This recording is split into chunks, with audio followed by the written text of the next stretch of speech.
the ground. The concept of a safety net, you got to get rid of that out of your brain. The safety net is what also stops you from getting to where you want to be, right? Because if you have a safety net, you're thinking that you always have a backup.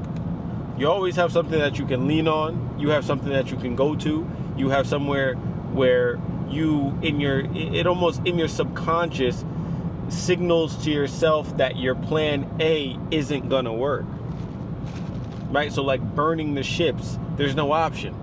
You have to go forward. You have to conquer. You have to finish the job. You have to make the money out of it, this deal. You have to get the relationship that you came in here for, right? You have to execute on the mission that you said you were going to execute on. The way that we self-sabotage is by having a safety net.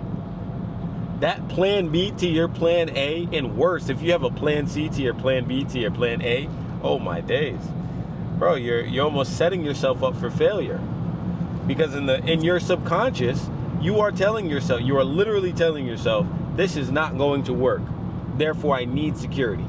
The only plan B that I would suggest or I would recommend you have is have a plan to exit wherever you are to enter into the new chapter that you're looking to get into, right? So if you're looking to get into digital marketing, have a plan set up, right? Join Objective View, talk to all the community members, make sure that, things are driving right. Still work at your 9 to 5, and as soon as you close your first deal, still work at your 9 to 5, right? Until you replace your income double or 3 times over, and then quit, and now you're really an entrepreneur, right? Or you're really self-employed at first.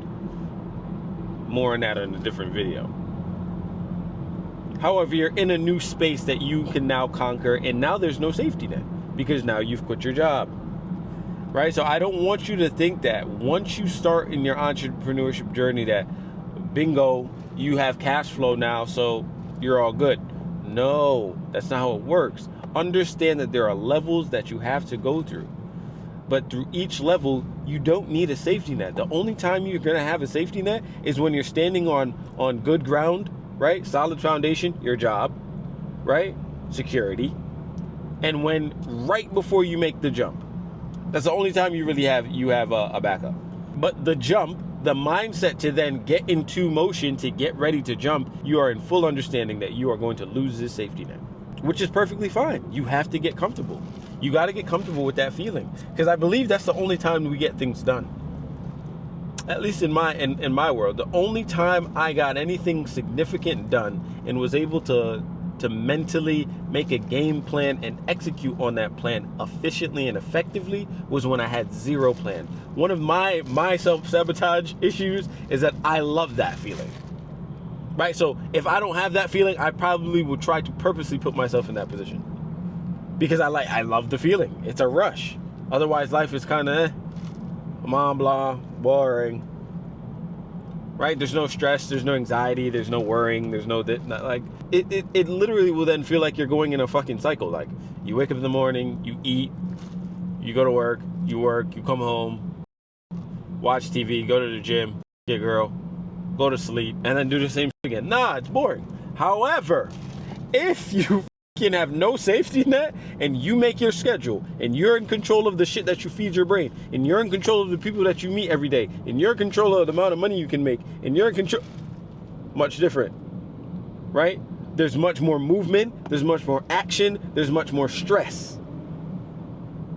And I don't know who the said stress was a bad thing, because some of my best work is done when I'm under stress. If I'm being totally transparent right now, I'm going to go do content creation, right, for an organization in a fashion that I've never done it before, requiring me to think on my toes, requiring me to YouTube things, requiring me to read things. I was preparing for this for like a week, trying to figure it out, right? Mind you, money has already been made, right? Payment has already been processed.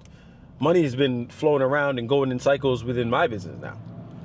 So it's like you have to figure out these new ways to make your work that you do creative and interesting, right? It may not need to be overwhelmingly stressful, but it totally needs to be, it needs to force your brain, force your hand, force your thought process, force your relationships, right? Force you to make a move.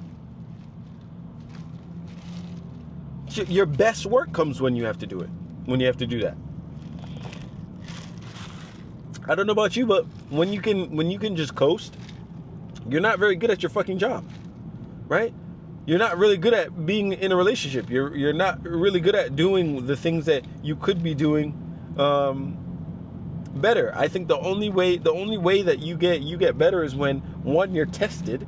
Because how the fuck are you gonna know how good you are if you're not tested, right? Because in everybody's brain, if you're self-diluting yourself, hey, I'm the best. But no, you need to, I'm the best, and then that best you needs to be tested to really show you where you actually sit. And you still need to tell yourself you're the best and continue to fight forward, right? But the only way you can do this is when you have no safety net. Like, you have nothing to lose, right? Nothing. In your mind, if you tell yourself, I have nothing to lose, so I might as well give it my best fucking shot because I'm going to end up in the dirt one day. So why not give it my all? If mortality waits me at the end of this game and none of the people that I know are going to get out this game alive, why don't I also give my best no matter what? Why don't I always put my best foot forward? Why don't I not have a safety net? Why don't I get rid of all the boats that could possibly save me? Why don't I get rid of all the things that I feel comfortable with that I can run back to when shit gets shaky? It's a real thing. You want to jump into entrepreneurship? You want to jump into making your own business? You want to jump into making more money? You need to burn all things that could save you from falling in a ditch. Because sometimes falling in a ditch is the best thing that will ever happen to you in life. So remove all of your security nets. Don't ask people for money when you get in a hard time, right? Figure it out, right? Maybe you owe money and you have to figure out how to make a lump sum of money. If the mortgage is due, right? You only have a couple $100. Mortgage is $2,000, average house. You got to make that shit by tomorrow. And you have no resources to call. Nobody to call. What you gonna do? You gonna figure it out? You put your tail between your legs, hide, foreclose on your house, and be a bitch. Precisely, you have to get this dog mindset. And I've said it before, find that dog in you.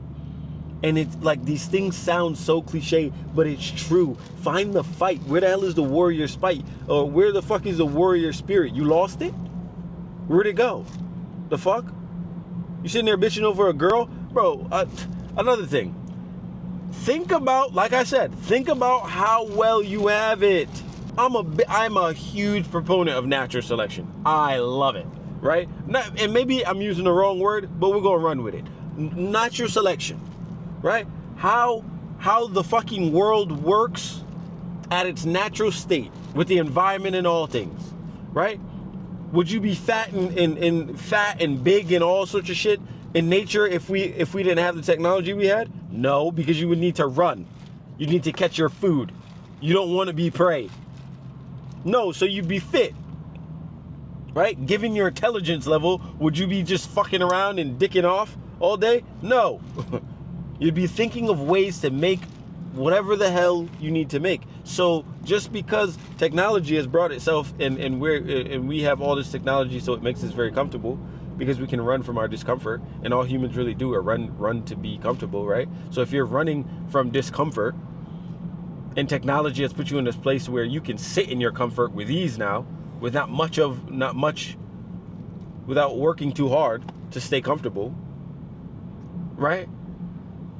You're plaguing yourself, because if you put your brain back in a natural selection type mindset where it's like, oh shit, if I don't do this, this is gonna happen to me. Let me give you this.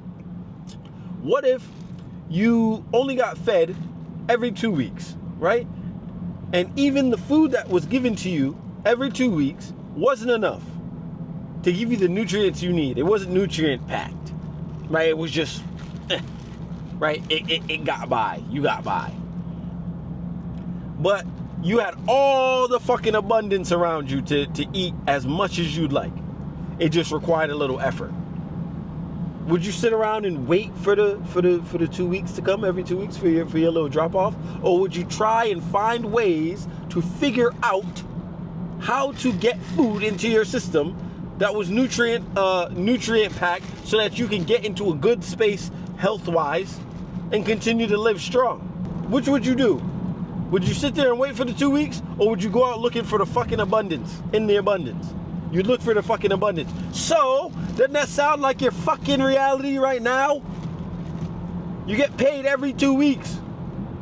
Barely fucking make the bill cut, right? And even if you are making the bill cut, you could triple, 10x, all of these things that are given to you. No matter how you look at it, no matter how you put it, the abundance is around you, but you're so cucked and fucking getting this bi-weekly payment, this monthly payment, semi-monthly payment, whatever the fuck they want to do it, weekly pay. I don't give a fuck. You can make this money every single day, bro. You get so drawn into it that you're a slave to it. Wake up. Get out of the gutter, burn the boats, get rid of your fucking plan B, right? Stick to a plan A. If your dreams or desires are what you want, then get after them, but you have to burn your ships to give you the edge, that dog. Because when rent, your mortgage, your car payment, and all of these things are due at whatever time they are due, and you have no money to pay for them, what? You're gonna fight. You're gonna give yourself the energy. You're gonna think one more call. You're gonna think one more sale, right? You're gonna walk the extra mile to get in another sale or another deal done. You're gonna take an extra meeting even though it's after hours, right? You're gonna work until you get tired and fall asleep at your desk, right? You're gonna miss family functions. You're gonna miss all of these things that mean nothing. Because realistically, they mean fuck all. Burn your plan B. Get rid of your plan B. Fuck a plan B. Get into the spirit of understanding I only have a plan A. If I do not have this plan A executed by such and such time, I am going to die. Game over. That is literally what awaits you. A fucking game over sign at the end of this shit. And what do you have to show for it? Think about that. Burn the fucking boats, get rid of the plan B, stick to plan A. Holla. Boy, Mr. Brown.